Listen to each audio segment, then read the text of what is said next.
तो 7वां लेक्चर है जी हमारा आज CMA का लेक्चर नंबर 7। तो हमने जो चैप्टर शुरू करना है इसका नाम है अकाउंटिंग फॉर ओवरहेड्स। नोट्स को फिलहाल छोड़ दें ज़रा। Accounting for overheads. देखें जनाब, हमने ये कहा कि मैन्युफैक्चरिंग बिजनेस में सबसे इंपॉर्टेंट प्लेस है फैक्ट्री। ठीक है, फैक्ट्री सबसे इंपॉर्टेंट प्लेस है और सेलिंग एडमिन भी है। मैन्युफैक्चरिंग बिजनेस में सबसे इंपॉर्टेंट प्लेस है फैक्ट्री। और फैक्ट्री में क्या होता है? प्रोडक्ट मैन्युफैक्चर होती है, प्रोडक्शन। तो जितने खर्चे भी फैक्ट्री में होंगे, जिस खर्चे के साथ फैक्ट्री लिखा हुआ आ जाए, जैसे आज टेस्ट में भी होगा, हर वो खर्चा जिसके साथ फैक्ट्री लिखा हुआ आ जाए वो प्रोडक्शन कॉस्ट है। चाहे मैं कह दूं सेलमैन इन फैक्ट्री, है तो बोंगी, लेकिन अगर मैंने कह दिया सेलमैन इन फैक्ट्री तो समझो फैक्ट्री का खर्चा है उधर डाल। ऐसे टेलीफोन बिल ऑफ फैक्ट्री, तो वो फैक्ट्री का खर्चा है। समझ आ रही है? जो एडमिन में डालेगा गलत है। तो फैक्ट्री के तमाम खर्चे प्रोडक्शन कॉस्ट हैं। अब फैक्ट्री में जो प्रोडक्शन कॉस्ट है उसके 3 एलिमेंट्स होते हैं, लेकिन एलिमेंट से पहले अगर मैं तोड़ूं तो फैक्ट्री में 2 तरह की कॉस्ट हैं, डायरेक्ट कॉस्ट और इनडायरेक्ट कॉस्ट। डायरेक्ट कॉस्ट को डायरेक्ट इसलिए कहते हैं क्योंकि ये स्पेसिफिक टू प्रोडक्ट होती है। ये क्या होती है? स्पेसिफिक टू प्रोडक्ट खर्चे होते हैं, डायरेक्ट कॉस्ट। और इनडायरेक्ट कॉस्ट कॉमन एक्सपेंसेस होते हैं। मैं बात कर रहा हूं फैक्ट्री की, तो फैक्ट्री की जो प्रोडक्शन कॉस्ट है उसमें direct cost means specific cost, indirect cost means common expenses जो किसी एक प्रोडक्ट के लिए नहीं हो रहे बल्कि फैक्ट्री में बनने वाली तमाम प्रोडक्ट उससे फायदा उठा रही हैं। डायरेक्ट कॉस्ट की एग्जांपल हमारे पास थी डायरेक्ट मटेरियल और direct labour cost. Direct material और डायरेक्ट लेबर। मिसाल के तौर पर ये हमारी फैक्ट्री है, हाँ जी ये फैक्ट्री है। इस फैक्ट्री में 2 तरह की चेयर्स बन रही हैं, हाँ जी, वुड चेयर्स और लोहे की कुर्सियां, आयरन चेयर। 2 ये प्रोडक्ट बन के बिकती हैं। इस फैक्ट्री का आप रेंट दे रहे हैं। फॉर एग्जाम्पल आप 2 लाख रुपया पूरे साल का रेंट एक्सपेंस पे कर रहे हैं। 2 साल का और पूरे साल का कितना रेंट एक्सपेंस है? 2 लाख रुपया। अब ये जो 2 लाख रुपया बेटा, ये क्योंकि इस प्रोडक्ट ने बिकना है तो ये 2 लाख रुपया इस वुड चेयर में इंक्लूड करें या ये 2 लाख रुपया आयरन चेयर में इंक्लूड करें। फटा पड़ गया ना, क्योंकि ये 2 लाख रुपया ऐसा एक्सपेंस है जिससे जो आपके पास बिल्डिंग का एरिया आ रहा है उस एरिया का फ़ायदा दोनों प्रोडक्ट उठा रही हैं। क्या मेरी बात समझ आ रही है? ये प्रोडक्ट भी एरिया का फ़ायदा उठा रही है, फैक्ट्री में बन रही है। ये प्रोडक्ट भी, या तो होता वो कहता है ये फैक्ट्री में बन रही है, ये हवा में बन रही है। अगर वो ये कहता तो फिर ठीक था। अगर वो कहता, मिसाल दे रहा हूँ, ऐसे होता नहीं, लेकिन ऐसी दुनिया की मिसालें फजूल भी हो सकती हैं कि वुड वाली चेयर जो है ये तो फैक्ट्री में बनेगी, आयरन चेयर हवा में बनेगी, तो फिर मैं ठीक है, हवा का तो कोई नहीं है इसीलिए हवा की कॉस्ट चार्ज नहीं होती, लेकिन इस प्रेमिसेस की रेंट एक्सपेंस फिर सारा मैं इसमें डाल देता जो फैक्ट्री में बन रही है। अब ऐसे हो रहा है कि ये जो वुड चेयर है या आयरन चेयर है ये दोनों फैक्ट्री में बन रही हैं। अब जब ये फैक्ट्री में बन रही हैं तो ये इस खर्चे का दोनों प्रोडक्ट फ़ायदा उठा रही हैं। ऐसा कोई भी खर्चा, ऐसा फैक्ट्री का कोई भी खर्चा जिससे फैक्ट्री में बनने वाली तमाम प्रोडक्ट या एक से ज़्यादा प्रोडक्ट फ़ायदा उठा रही हो, ऐसे तमाम एक्सपेंस को कहते हैं कॉमन एक्सपेंसेस, या इनको फिर हम बोल देते हैं फैक्ट्री ओवरहेड्स। क्या बोल देते हैं? हाँ जी, ओवरहेड्स कहते हैं। वैसे क्या कहते हैं? ओवरहेड्स। ओवरहेड्स का मतलब इनडायरेक्ट कॉस्ट, ठीक है, ओवरहेड एक्सपेंसेस कहते हैं। अच्छा, अगर मैं आपसे कहूँ इसको बनाने के लिए लकड़ी ली जा रही है 1 लाख रुपए की, आयरन की कुर्सी बनाने के लिए आयरन रॉ मटेरियल लिया जा रहा है 50,000 रुपये का, मिसाल दे रहा हूँ। तो बेटा अब ये देखो, लकड़ी की कुर्सी पे लकड़ी लगनी है, लोहे की कुर्सी पे लोहा लगना है। ये मटेरियल देखो दोनों का अपना अपना स्पेसिफिक है। तो जो स्पेसिफिक कॉस्ट है वो डायरेक्ट हो गई, और जो कॉमन एक्सपेंसेस हैं, इन कॉमन एक्सपेंस में अकाउंटेंट को मेहनत करनी पड़ेगी, इनमें कोई मेहनत नहीं करनी, ये तो पहले से अलग-अलग मौजूद है। एज एन अकाउंटेंट आपको मेहनत क्या करनी पड़ेगी कि इस 2 लाख का कितना पोर्शन इसमें एक्सपेंस बनाना है, कितना पोर्शन इसमें एक्सपेंस बनाना है। क्या मेरी बात समझ आ रही है आपको? तो इस चैप्टर का मकसद क्या है जो हम चैप्टर पढ़ने जा रहे हैं, अकाउंटिंग फॉर ओवरहेड्स के चैप्टर में आपने यही सीखना है, how to distribute such type of these common expenses. इनको आपने तकसीम कैसे करना है, क्योंकि इनको तकसीम किए बगैर हमारी कॉस्ट ही मुकम्मल नहीं होगी। जब कॉस्ट मुकम्मल नहीं होगी तो आप अपनी प्रोडक्ट की सेल प्राइस भी सही तरह से तयन नहीं कर पाएंगे। क्या मैं अपनी बात समझा पा रहा हूँ आपको? समझ आ रही है? मकसद समझ आ रहा है? तो सबसे पहले फैक्ट्री की प्रोडक्शन कॉस्ट है, प्रोडक्शन कॉस्ट में डायरेक्ट कॉस्ट है और इनडायरेक्ट कॉस्ट है। ठीक है, डायरेक्ट कॉस्ट स्पेसिफिक होती हैं हर प्रोडक्ट की, जैसे मैंने यहां एग्जांपल ली वुड चेयर, और दूसरी कौन सी है आयरन चेयर। 2 प्रोडक्ट बनती हैं, दोनों प्रोडक्ट का डायरेक्ट मटेरियल अपना अपना है लकड़ी, दोनों के वर्कर अपने अपने हैं। इसको बनाने वाला वर्कर और उसकी स्किल्स और हैं, इसको बनाने वाला वर्कर और उसकी स्किल्स और हैं। तो डायरेक्ट कॉस्ट स्पेसिफिक है। जब बात आती है इनडायरेक्ट कॉस्ट की, फैक्ट्री ओवरहेड की, तो वो खर्चा जो आपका, जैसे ये खर्चा है, इसको हमें प्रोडक्ट्स में क्या करना पड़ेगा, डिस्ट्रीब्यूट करके लिखना पड़ेगा। तो अगर आपसे पूछा जाए भाई इस चैप्टर का पर्पस क्या है, अकाउंटिंग फॉर ओवरहेड्स के चैप्टर का पर्पस क्या है, तो आप कहेंगे distribution of common factory overhead expenses या कॉमन एक्सपेंसेस या indirect expenses of the factory. क्या मेरी बात समझ आ रही है? इस चैप्टर का पर्पस आपको समझ आ गया? अगर आप ये डिस्ट्रीब्यूशन नहीं करेंगे, अगर आप ये डिस्ट्रीब्यूशन नहीं करेंगे तो आपकी प्रोडक्ट कॉस्ट मुकम्मल नहीं हो सकती, हमारी ये प्रोडक्ट कॉस्ट मुकम्मल नहीं होगी।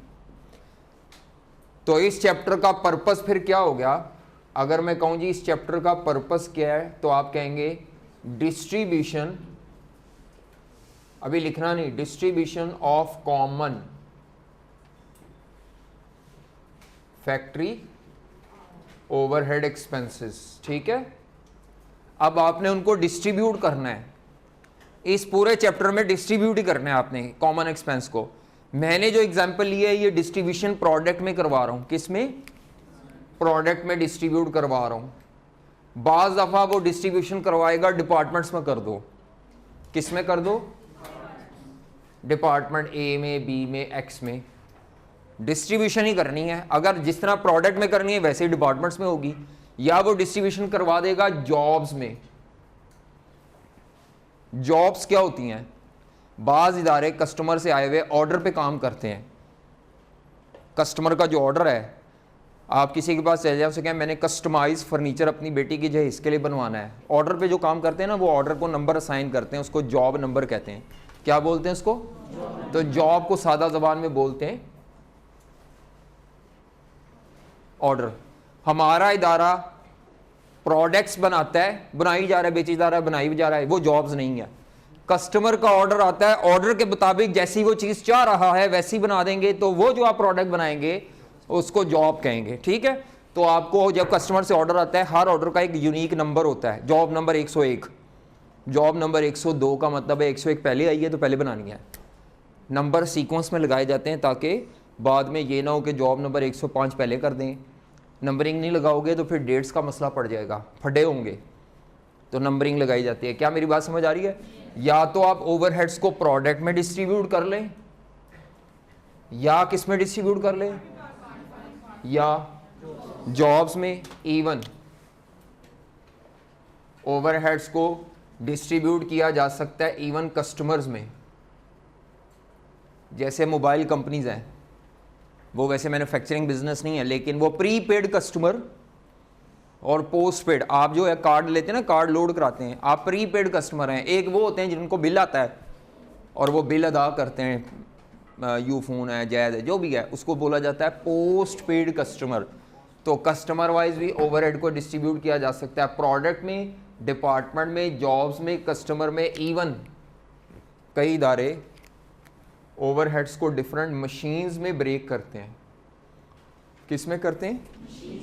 आप कहेंगे सर जी आप ये कितनी को लिखेंगे, बस आप ये बता दें कि असल में इस चैप्टर का मकसद है डिस्ट्रीब्यूशन ऑफ ओवरहेड्स। वो जिसमें कहेगा डिपार्टमेंट वाइज कर दो, सिटी वाइज कर दो, ब्रांच वाइज कर दो, प्रोडक्ट वाइज कर दो, मशीन वाइज कर दो, तो डिस्ट्रीब्यूशन आपको करनी पड़ेगी। डिस्ट्रीब्यूशन के लिए जो सिस्टम इस्तेमाल होता है उसका नाम होता है एब्जॉर्प्शन कॉस्टिंग। डिस्ट्रीब्यूशन के लिए, यानी आपने ये डिस्ट्रीब्यूशन करनी है, डिस्ट्रीब्यूशन के लिए जो सिस्टम इस्तेमाल होता है उसका क्या नाम है? डिस्ट्रीब्यूशन को ना हमारी कॉस्ट में, डिस्ट्रीब्यूशन को इंग्लिश में तो डिस्ट्रीब्यूशन कहते हैं, कॉस्ट में इसके 3 नाम इस्तेमाल होते हैं। डिस्ट्रीब्यूशन के मुतबादिल आप कह दो एलोकेशन। एलोकेशन डिस्ट्रीब्यूशन का ही दूसरा नाम क्या होता है? सिनोनिम्स है ये हमारे लिए। डिस्ट्रीब्यूशन को डिस्ट्रीब्यूशन भी कहते हैं। मेरी ज़बान से ये लफ्ज़ आप सुनेंगे, डिस्ट्रीब्यूशन को एलोकेशन भी कहते हैं, डिस्ट्रीब्यूशन को अपोर्शनमेंट भी कहते हैं। ये इंट्रो टू अकाउंटिंग में भी शायद आपने लफ्ज़ सुने हो, अपोर्शन से निकला है अपोर्शनमेंट, तकसीम। डिस्ट्रीब्यूशन को ही तीसरा नाम एब्जॉर्प्शन भी कहते हैं। एब्जॉर्ब का मतलब होता है तोड़ के लिखना कहीं पे। 3 नाम है डिस्ट्रीब्यूशन के। तो अगर मैं आपसे पूछूं इस चैप्टर का मकसद क्या है, तो आप कहेंगे डिस्ट्रीब्यूशन ऑफ कॉमन एक्सपेंसेस। दूसरा आप कह सकते हैं एलोकेशन ऑफ कॉमन एक्सपेंसेस। तीसरा अपोर्शनमेंट ऑफ कॉमन एक्सपेंसेस। चौथा एब्जॉर्प्शन ऑफ। तो इसको डिस्ट्रीब्यूशन के लिए फिर इसका मतलब है जो सिस्टम इस्तेमाल हो रहा है, सिस्टम को कहते हैं absorption costing system. Absorption costing system हमें ये सिखाता है कि आपने अगर ओवरहेड्स को डिफरेंट प्रोडक्ट में, डिपार्टमेंट में कहीं भी तकसीम करना है तो कैसे तकसीम करना है। ये हमें सिखाता है कि भाई ओवरहेड्स कॉमन खर्चों को तकसीम करने के लिए आपको FOH का OAR चाहिए होता है। तकसीम करने के लिए क्या चाहिए? OAR। OAR stands for overhead absorption rate. Overhead absorption rate के बगैर तकसीम करना मुमकिन नहीं है। मेरी बात समझ आ रही है? आपको ओवरहेड्स को डिस्ट्रीब्यूट करने के लिए क्या चाहिए? Overhead absorption rate. तो ओवरहेड एब्जॉर्प्शन रेट के बगैर तकसीम नहीं होगी। अब वो ओवरहेड एब्जॉर्प्शन रेट अगर हमें तकसीम करना चाहिए तो फिर इसके आगे से 3 शक्लें हैं। क्या ये पूरे बिजनेस का एक रेट होगा? तो उसको बोल देते हैं सिंगल रेट सिस्टम। अगर पूरी फैक्ट्री का, बिजनेस फैक्ट्री मुराद, पूरी फैक्ट्री का एक ही रेट निकलना है तो फिर इसको बोलते हैं एब्जॉर्प्शन कॉस्टिंग की सिंगल रेट सिस्टम वाली शक्ल। हर डिपार्टमेंट का अलग-अलग रेट भी निकाल सकते हैं, ये OAR। उसको क्या बोलते हैं? Departmental rate system. आज जो आपके हाथ में नोट्स होंगे उनके ऊपर हेडिंग दी होगी सिंगल रेट सिस्टम, शायद कहीं दी हो अंदर जाके, पहले दूसरे सफ़े पे कहीं दी हुई है सिंगल रेट सिस्टम की हेडिंग।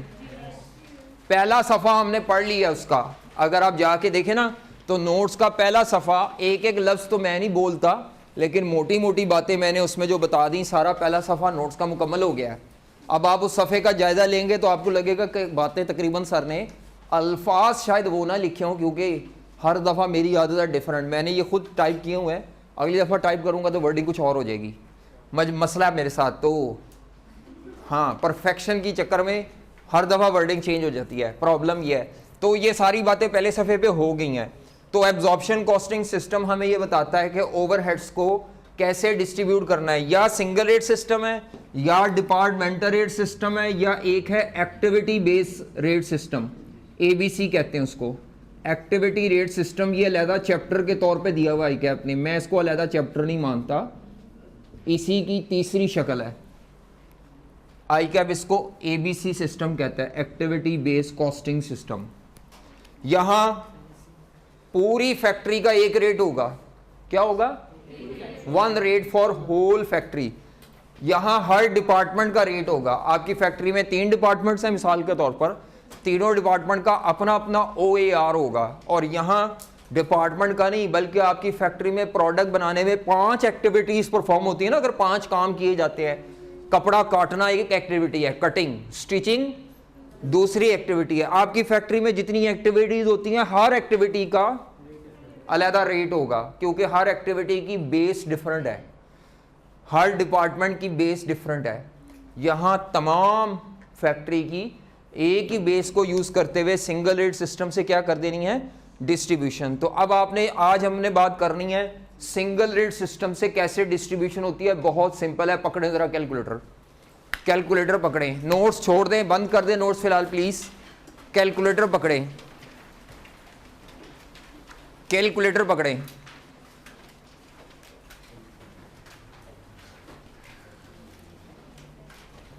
कैलकुलेटर पकड़ें जी। मिसाल के तौर पर यही डाटा लेके चलते हैं, 2 लाख का रेंट एक्सपेंस है मिसाल के तौर पे। कितना है ये? 2 लाख का जी। 6000 यूनिट इसके, 4 इसके, टोटल कर लो पूरे बिजनेस के कितने यूनिट्स हो? 10,000। तो रेट पर यूनिट निकालो जरा, क्या आता है?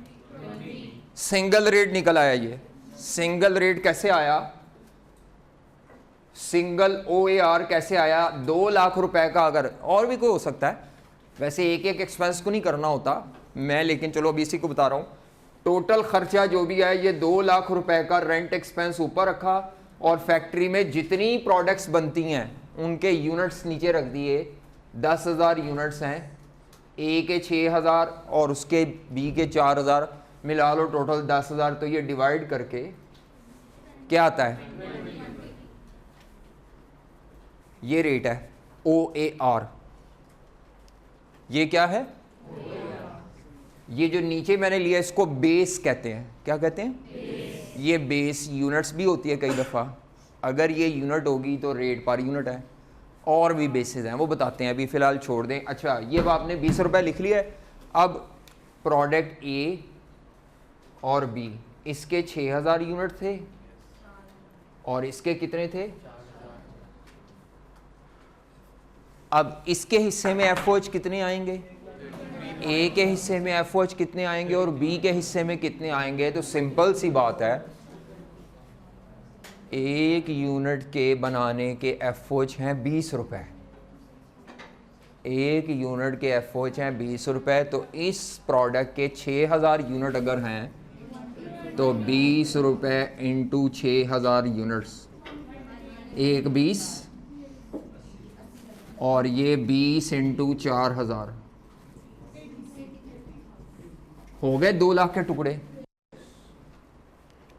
तो रेट हमें क्या करता है, जब आप ये रेट निकाल लेते हैं तो उसके बाद आप जो मर्जी प्रोडक्ट बनाएं, रेट को बस आपने उस प्रोडक्ट के वॉल्यूम या एक्टिविटी से मल्टीप्लाई करी जाना है। ओवरहेड खुद ही डिस्ट्रीब्यूटेड, इसको कहते हैं डिस्ट्रीब्यूटेड अमाउंट है। ये टोटल अमाउंट है खर्चे की, कॉमन की, ये उसकी।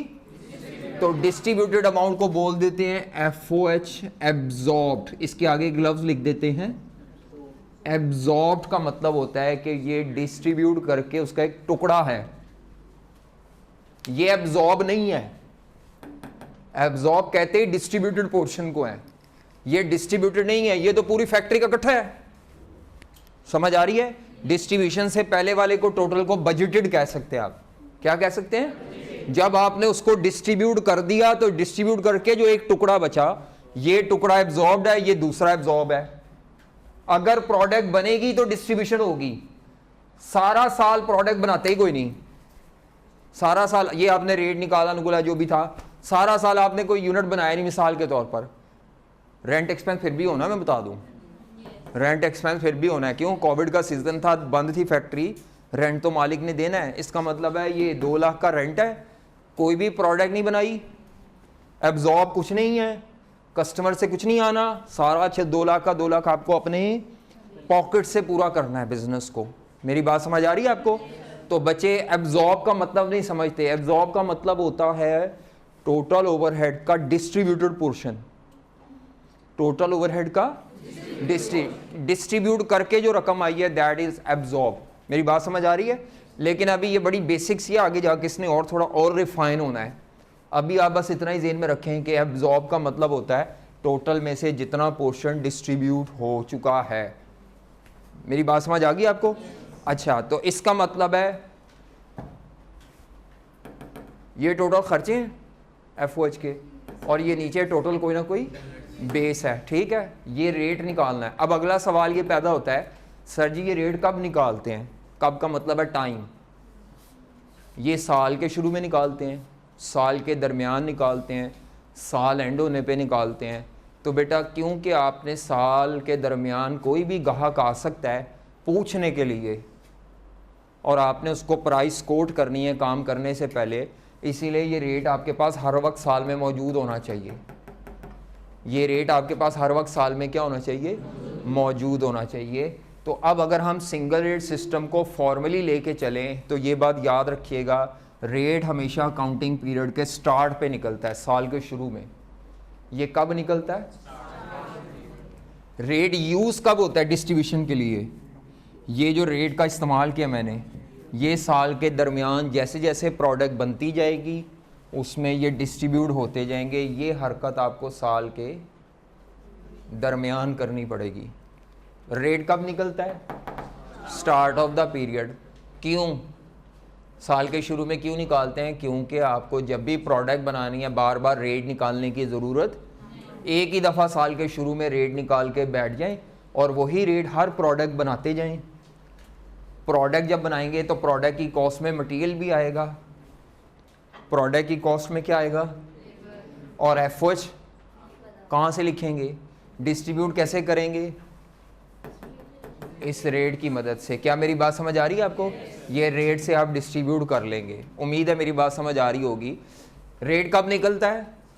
Start of the period. और यूज़ कब होता है रेट या प्रोडक्शन कॉस्ट निकाली कब जाती है? जब ड्यूरिंग द पीरियड आपको प्रोडक्ट बनेगी तो ज़रूरत पड़ती है। उसके बाद होता क्या है? किस चीज़ की?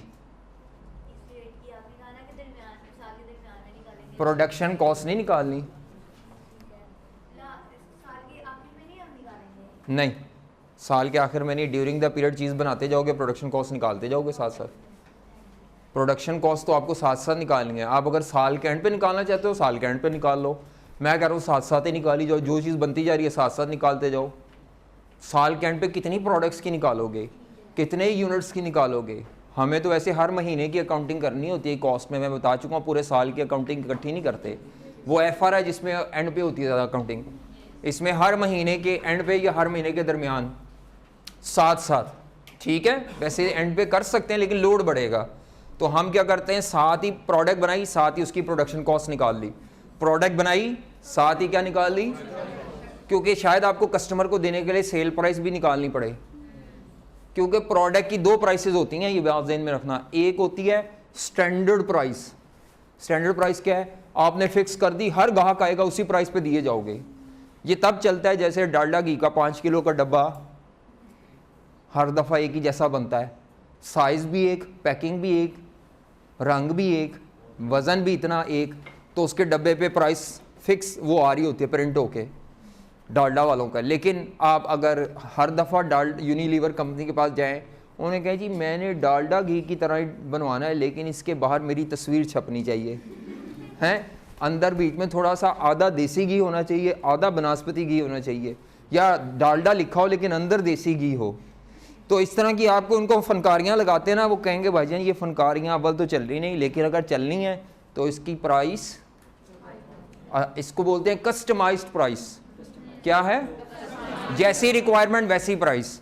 तो फिर वो उस केस में क्या होगा, अब वो हमारा काम करके बैठ जाएंगे, सारा साल गुजरेगा तो आपसे पैसे लेंगे, ऐसा तो नहीं होगा। वो कहेंगे आपने कस्टमाइज चीज़ बनवानी है, लो जी बन गई है, 2 दिन बाद आके अपना वो घी का डब्बा ले जाना जिसके बाहर आपकी तस्वीर और अंदर देसी घी होगा, तो ये डब्बे की प्राइस आपको हमें देनी है। तो वो फिर अकाउंटेंट साहब कैलकुलेशन नहीं करेंगे तो वो प्राइस कैसे बताएंगे? यूनिलीवर वाले जिन्होंने डालडा घी के डब्बे में आपको घी पैक करके ख़ास किस्म का देना है। बात समझ आ रही है? तो ये बच्ची ने सवाल पूछा था क्यों निकालते हैं प्रोडक्शन कॉस्ट साथ साथ? क्योंकि जो कस्टमर आपके पास आ रहा है आपने उसको सेल प्राइस पे चीज़ बेचनी है, कॉस्ट होगी तो सेल प्राइस होगी, ये आप मुझे बार बार बेसिक पे लेके जाएंगे, मैं आपको बेसिक से उठा के वापस लाऊंगा। देखिए हमने शुरू ये किया था कि मैन्युफैक्चरिंग बिजनेस में सेल प्राइस निकाली जाती है और सेल प्राइस के लिए प्रोडक्शन कॉस्ट चाहिए। अगर प्रोडक्शन कॉस्ट नहीं होगी तो सेल प्राइस भी मुश्किल होगी। चलो बाज़ दफ़ा आपने सेल प्राइस फिक्स कर दी कि मैंने इतने की बेचनी है, उस केस में तो चलो आप अकाउंटिंग को डिले कर सकते हैं, लेकिन जहाँ पे प्राइस कस्टमाइज होगी वहाँ तो आप कॉस्टिंग को या प्रोडक्शन कॉस्ट को डिले, मैं कहता हूँ हम डिले करेंगे नहीं। असि सियाने अकाउंटेंट सुस्त नहीं है, ठीक है, हम सुस्त अकाउंटेंट नहीं है, हम टाइमली अकाउंटिंग करते हैं। उम्मीद है मेरी बात समझ आ रही होगी। अब इसको अगर हम ज़्यादा सिस्टमेटिकली बात करें तो आपको 3 टाइम पीरियड नोट करने हैं, 3 टाइम पीरियड नोट करने हैं। पहला start of period, during the period, end of the period. Start of the period पे रेट निकलता है, ड्यूरिंग द पीरियड जब प्रोडक्शन कॉस्ट निकालनी है तो रेट ने यूज होना है, जब पीरियड एंड होगा तो ये जो रेट से आपने यूज करके ये निकाल लिए एक्चुअल बिल आएंगे, फिर आपके क्या आएंगे पीरियड एंड पर, साल एंड पे या महीने एंड पे, महीना एंड ही कह रहा हूं मैं तो, पीरियड एंड पर एक्चुअल बिल आएंगे जो कैश में आपने देने हैं। वो इससे कम भी हो सकते हैं, वो इससे, जो हमने यहाँ पे 2 लाख रुपए लिखा हुआ है, अगर तो ये रेंट फिक्स है तो 2 लाख ही आएगा, कोई फ़र्क नहीं होगा। रेंट तो वैसे उतना ही होता है जितना आपको पता है, लेकिन रेंट के अलावा भी तो कुछ खर्चे हो सकते हैं। आपने बिजली का बिल सोचा था हमारा पूरा 2 लाख आएगा साल का, और बिजली का बिल आपका 2 लाख की बजाय मरियम नवाज ने रिलैक्सेशन दे दी, उसने कहा 500 से कम जिसके यूनिट हैं उसको बिल में रियायत है, तो बिल हमने सोचा था 2 लाख आएगा, बिल आया 1,50,000। बिल कितना आया? अब फटा पड़ गया है। अब फटा क्या पड़ गया है? हमने जो रेट की मदद से यहाँ एफओच लिख दिए वो 2 लाख थे, डिस्ट्रीब्यूट हमने 2 लाख कर दिए, और मरियम नवाज की फेवर से जो हमें पैसे देने पड़े वो 1 लाख। जब भी आपको एक्चुअल कैश 1.5 लाख देना पड़ रहा है और आपने रिकॉर्ड जो किया हुआ है 2 लाख, एब्जॉर्ब 2 लाख किए हैं, एब्जॉर्ब 2 लाख हैं, एब्जॉर्ब 2 लाख है, एब्जॉर्ब मतलब, हाँ ये अब आप घूमने लगे हैं, ज़रा देखें। हमने जो एक्चुअल एक्चुअल बिल हैं वो 1.5 लाख के दिए हैं। कितने के दिए हैं?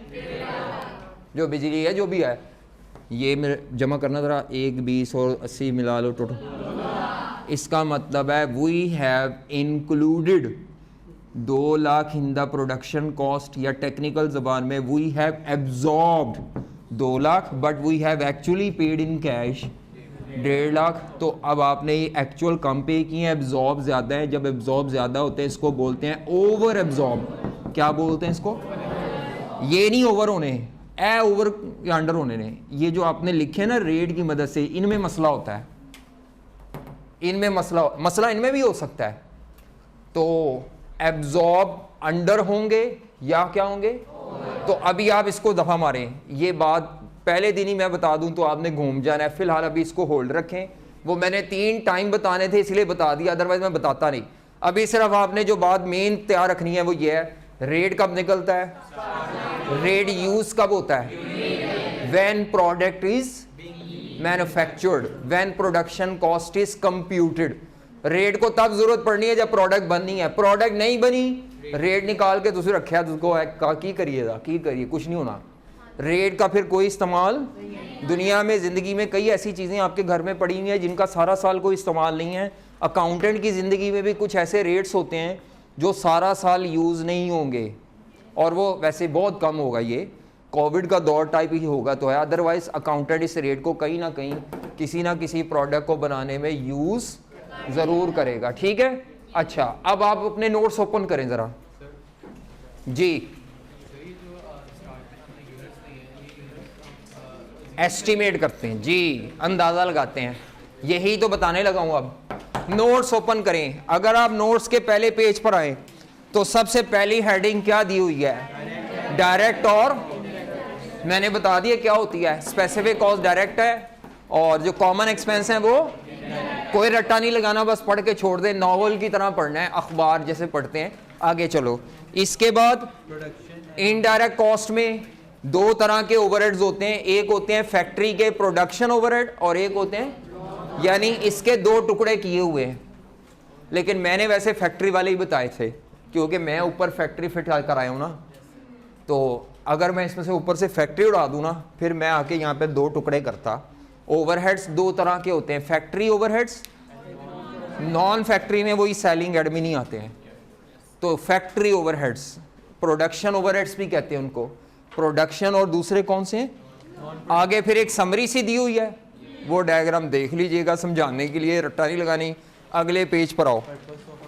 हाँ जी, पर्पस क्या है जी? एब्जॉर्प्शन कॉस्टिंग का पर्पस, पर्पस क्या है वो मैं बता चुका हूँ, डिस्ट्रीब्यूशन। एब्जॉर्प्शन कॉस्टिंग का मकसद क्या है? डिस्ट्रीब्यूशन है, और डिस्ट्रीब्यूशन करने के तीन मेथड्स होंगे या सिस्टम होंगे। कौन सा है जी? Single rate system, departmental rates, लिखा होगा कहीं, इसको हाईलाइट कर लें कि मतलब ये तीन सिस्टम है। हाँ जी, सिंगल रेट, डिपार्टमेंटल और तीसरा एक्टिविटी बेस। इसके बाद है सिंगल रेट सिस्टम। हाँ जी, सिंगल रेट सिस्टम का पर्पस क्या है? आपने एक्टिविटी ओवरहेड्स को तकसीम करना है, लेकिन तकसीम करने के लिए ये एक रेट होगा, पूरी फैक्ट्री का एक ही रेट है, इसको ब्लैंकेट रेट भी कहते हैं। लिखा हुआ कहीं पे चेक करो, ब्लैंकेट रेट भी कहते हैं, ढूंढो कहीं लिखा हो। प्लांट वाइड रेट भी कहते हैं, तीन नाम है, single rate, plant wide rate, blanket rate. ये नाम कहीं ना कहीं लिखे हुए, चेक करो, टेबल से ऊपर लिखे होंगे, अप्रोच से पहले कहीं लिखे हुए हैं, चेक करो, अप्रोच से पहले।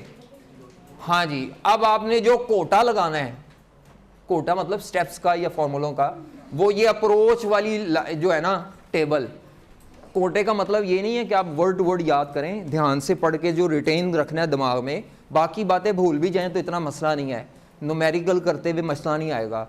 लेकिन ये हमें जो ये टेबल सा बना के दिया हुआ है, ये टेबल आपके लिए बड़ा इंपॉर्टेंट है। तो सिंगल रेट सिस्टम की अगर अप्रोच करें तो मैंने कहा जी तीन स्टेप्स हैं। कितने स्टेप्स हैं? पहला step start of accounting period पे परफॉर्म होगा, चाहे एक माह या साल है जो भी है, लेकिन स्टार्ट ऑफ पीरियड पे। और स्टार्ट ऑफ पीरियड पे जब भी कोई फिगर अकाउंटेंट हमारा कॉस्ट अकाउंटेंट निकालेगा, अंदाजे से एस्टिमेटेड डाटे से होगा। एस्टिमेटेड डाटे को बजटेड भी कहते हैं। क्या कहते हैं? लिखा हुआ है बजटेड। तो यहां ऊपर फॉर्मूला होगा, रेंट नहीं लिखा होगा, लिखा होगा budgeted total FOH cost. Formula ये लिखा हुआ है, budgeted total FOH cost divided by budgeted level of activity. Budgeted base भी कह सकते हो, बजटेड लेवल ऑफ एक्टिविटी को बजटेड बेस भी कह सकते हो। ये बेस क्वेश्चन में खुद एग्जामिनर बताता है, आपको अपनी तरफ से लेने की जरूरत नहीं। वो खुद कहेगा calculate single overhead rate by using direct labour hours as a base. Calculate plant wide, single को ही कहते हैं, calculate plant wide overhead absorption rate by using machine hour as a base. मेरी बात समझ आ रही है बच्चों? तो रेट का फॉर्मूला क्या है? Budgeted total FOH divided by budgeted level of activity. अब नीचे आ जाते हैं, तीन नोट्स लिखे हुए स्टेप के, तीन नोट्स पढ़ो जरा खुद वो, मैं आपसे पूछूंगा अभी। तीन नोट्स लिखे हुए हैं,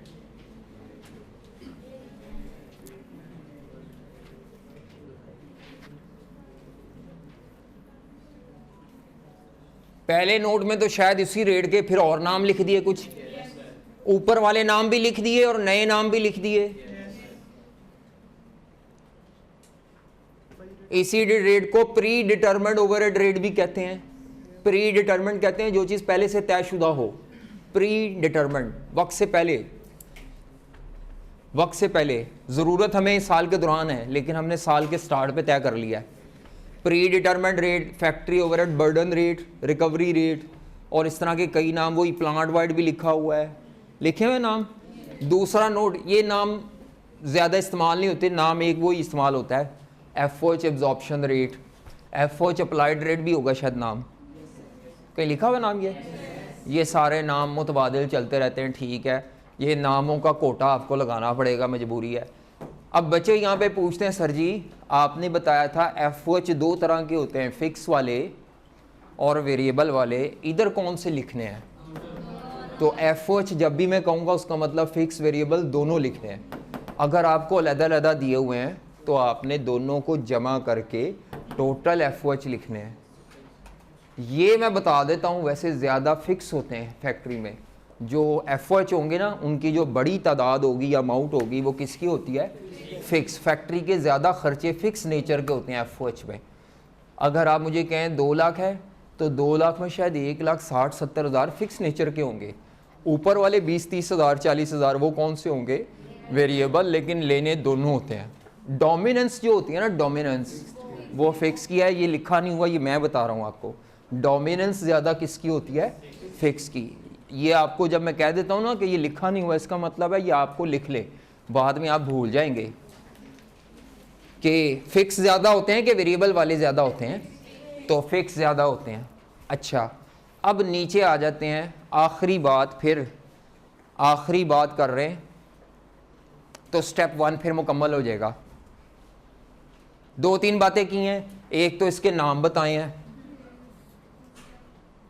फॉर्मूले से चले ना, एक तो इसके नाम बताए मुतबादिल। फिर इधर आ गया मैं कि 2 चीज़ें जमा करके लेनी है और डोमिनेंस किसकी होगी। अब नीचे आ जाऊंगा। अब नीचे जो बेस है, 6 बेसिस होती हैं। 6 में से कोई एक बताएगा एग्जामिनर पेपर में, या मेरे नोट्स में तो कुछ मिसालें जिसमें मैंने सारी आपसे प्रैक्टिस के लिए बार बार बताई हैं, लेकिन पेपर में कोई एक बेस देगा। तो पहली बेस इसके नीचे यूनिट्स ऑफ प्रोडक्ट हो सकती है, दूसरी बेस डायरेक्ट लेबर आवर हो सकती है, तीसरी बेस मशीन आवर हो सकती है। ये सारी बेसिस खुद बताएगा। अच्छा, उसके बाद नीचे डायरेक्ट मटेरियल कॉस्ट भी हो सकती है बेस के तौर पे, डायरेक्ट लेबर कॉस्ट भी हो सकती है और प्राइम कॉस्ट भी हो सकती है। मेरी बात समझ आ रही है? हाँ जी। इसका मतलब है जर्नल यूनिवर्सल फार्मूला है budgeted total FOH divided by budgeted total level of. अब अगर मैं इन बेसिस को पढ़ूं, नाम लगा के फार्मूला बनाऊं, तो पहली बेस के मुताबिक फार्मूला बनेगा budgeted total FOH divided by, पहली बेस क्या है? ज़्यादातर डायरेक्ट लेबर आवर, तो budgeted FOH cost divided by budgeted total direct labour hour, answer आ जाएगा रेट का। दूसरी base budgeted FOH cost divided by machine hours, क्या आ जाएगा? मशीन आवर्स, ठीक है।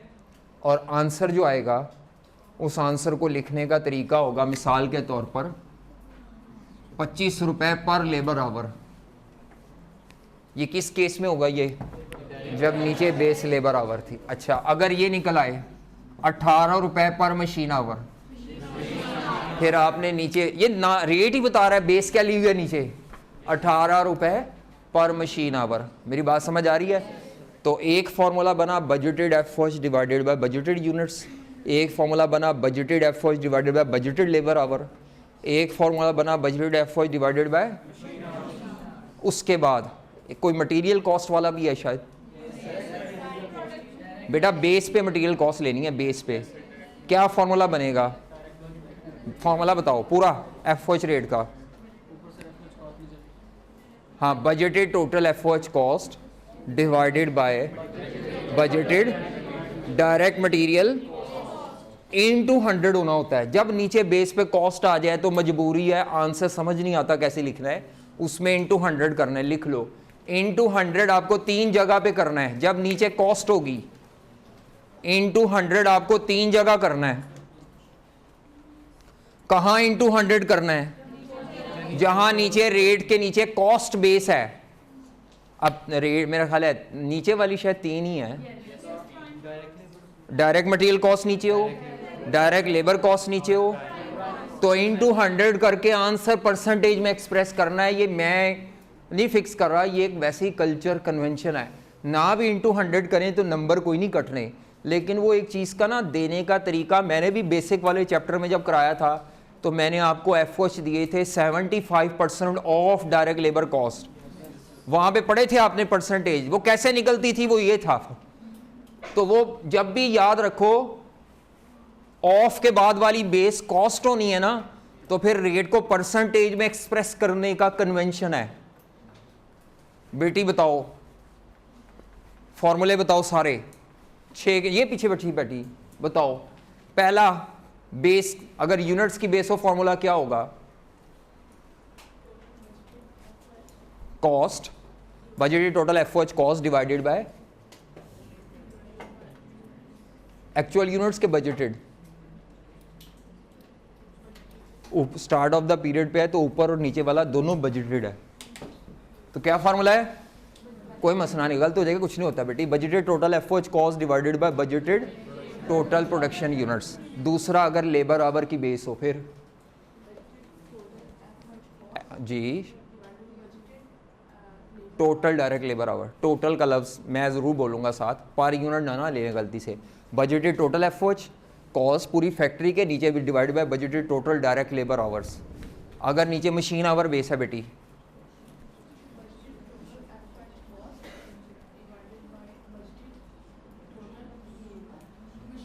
Machine hours. अच्छा फॉर्मूला वही है जर्नल वाला यूनिवर्सल, वो तो बस मैं आपसे प्रैक्टिस करा रहा हूं कि आपको फॉर्मूला पढ़ना आता है। अच्छा अगर नीचे बेस में कॉस्ट रखनी है, मटेरियल कॉस्ट, फिर क्या फॉर्मूला बनेगा बेटी?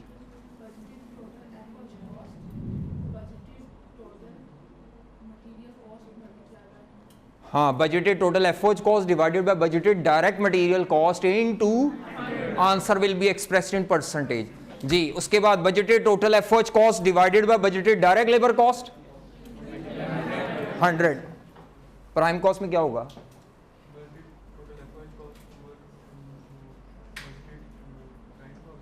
Budgeted total prime cost. Prime cost क्या होती है भजन? शाबाश। ये रेट में कौन सा डेटा आएगा? एक्चुअल के बजटेड? बजटेड क्यों आएगा? क्योंकि आपने सारा साल तो अभी काम करना है, काम प्रोडक्ट बनानी है, बनाने से पहले ही प्रोडक्ट आप रेट निकाल के रखना चाह रहे हैं, तो डाटा तो नहीं है, बिजली इस्तेमाल ही नहीं हुई, बिल आए नहीं, और आप फिर भी ये पहले साल के शुरू में करना चाह रहे हैं, तो इसमें सारा डाटा कौन सा होगा? बजटेड का ही दूसरा नाम एस्टिमेटेड होता है। एक ही चीज के दो नाम है, ठीक है? एक ही चीज के दो नाम है, एस्टिमेटेड या बजटेड। हाँ, एब्जॉर्ब नहीं वो चीज, एब्जॉर्ब डिफरेंट है। ये ना हो कि बजटेड और एब्जॉर्ब को आप सेम भाई समझे, दोनों डिफरेंट भाई हैं, दोनों डिफरेंट भाई हैं, ठीक है? भाई हैं लेकिन डिफरेंट है। तो ये पूरे फैक्ट्री के, पूरे बिजनेस के होते हैं एस्टिमेटेड, ये पूरी फैक्ट्री के नहीं होते। समझ आ रही है? ये तो तकसीम शुदा अमाउंट होती है। एब्जॉर्ब हमेशा कौन सी अमाउंट है? तकसीम शुदा। अब आप स्टेप 2 पढ़े और ख़त्म कर रहा हूँ, बस मेरी बस हो गई है, क्योंकि आपने भी टेस्ट दिया हुआ है। तो स्टेप 2 में क्या निकालना है? ड्यूरिंग द पीरियड आपने प्रोडक्शन कॉस्ट निकालनी है। डायरेक्ट मटेरियल लिखा होगा, डायरेक्ट लेबर लिखा होगा, और नीचे और इसके साथ एक फॉर्मूला लिखा है, लेकिन ये फॉर्मूला रट्टा नहीं लगाना, ये आपको बगैर मेरे कराए हुए आता है, और ये आप बेसिक वाले चैप्टर में खुद करके आए हैं। कई बच्चे इस फॉर्मूले को देख के घबरा जाते हैं, हालांकि ये फॉर्मूला मेरे बताए बगैर आपने किया हुआ है। मैं वहाँ पे कहता था 75% of direct material cost FOH है, तो आपको कोई फॉर्मूला नहीं कराया हुआ था, लेकिन आप मटेरियल कॉस्ट जो क्वेश्चन में दी होती थी प्रोडक्ट की, उसका 75% ले जाते थे। ये फॉर्मूला आपने किया हुआ है, ये आपको रट्टा लगाने की जरूरत नहीं। हाँ, जो रट्टा लगाने वाला फॉर्मूला है वो पहला वाला है। दूसरे वाले के लिए तो कॉमन सेंस चाहिए, मटेरियल लेना है, लेबर लेना है। अगर हमारा रेट 18 रुपए पर मशीन आवर है, 18 रुपए, तो इस प्रोडक्ट के मशीन आवर क्वेश्चन में दिए होंगे। 18 रुपए को पहले इस प्रोडक्ट के मशीन आवर से ज़रूर दे दे, फिर 18 रुपए को, फिर एक और प्रोडक्ट है, 15 प्रोडक्ट्स हैं, 18 रुपए कांस्टेंट रहना है, इनटू पहली के मशीन आवर, इनटू दूसरी प्रोडक्ट के मशीन आवर, तीसरी के। मेरी बात समझ आ रही है कि नहीं समझ आ रही? तो फॉर्मूला वहां लिखा हुआ है, single OAR multiplied by actual activities product की, एक्चुअल एक्टिविटी लेवल शायद लिखा हुआ है। बजटेड, इधर बजटेड नहीं लेना, इधर ये जो एक्टिविटी लेवल है, एक्चुअल जितना परफॉर्म किया है, ठीक है? अगर प्रोडक्ट नहीं बनाई तो actual activity level will be 0, absorb will be 0। बस कल बात फिर करेंगे।